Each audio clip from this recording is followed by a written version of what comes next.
قرآن عظیم ایک ایسی کتاب ہے کہ جو متقی لوگوں کے لیے ہدایت ہے۔ اس کا پڑھنا، سننا، سنانا، سمجھنا، سمجھانا، ہر ایک عمل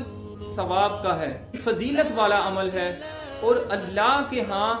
بڑی مقبولیت والا عمل ہے اگر اس عمل کو خالصتاً اللہ رب العالمین کی رضا کے واسطے کیا جائے۔ حضرت انس رضی اللہ تعالیٰ عنہ سے روایت ہے، آتے ہیں کہ کریم آقا علیہ السلام نے ارشاد فرمایا، خیرکم من تعلم القرآن وعلمہ، تم میں سے بہترین شخص وہ ہے جس نے قرآن پاک کو سیکھا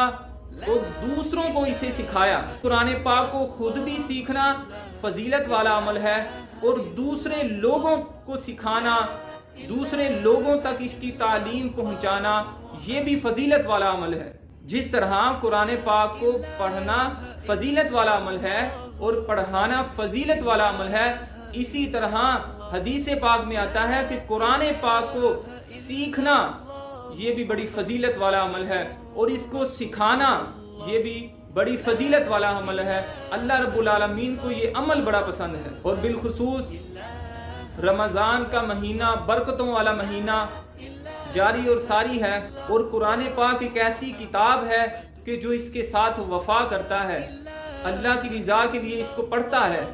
تو قرآن پاک اس کے ساتھ قبر میں بھی وفا کرے گا، کل بروز قیامت حشر میں بھی وفا کرے گا اور بالخصوص دنیا میں رہ کر بھی اس کے ساتھ وفا کرے گا۔ حدیث پاک کا مفہوم ہے کہ نبی علیہ السلام نے ارشاد فرمایا، قرآن پاک بندے کا روزہ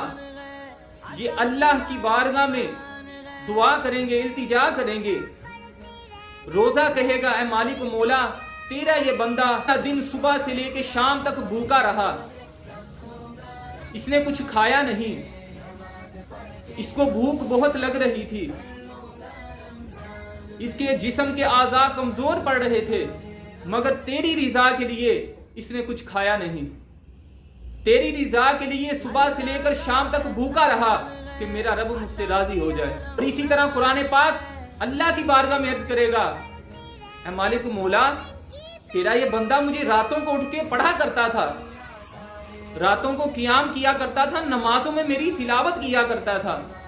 صبح کا اٹھتا تھا اور میری تلاوت کیا کرتا تھا۔ اللہ رب العالمین اس روزے کی اور قرآن پاک کی دونوں کی شفاعت اس کے حق میں قبول فرما لے گا، اور ان دونوں کو اللہ رب العالمین بندے کے حق میں جب شفاعت قبول فرما لے گا تو اس شخص کو، اس بندے کو اللہ رب العالمین بخش دے گا۔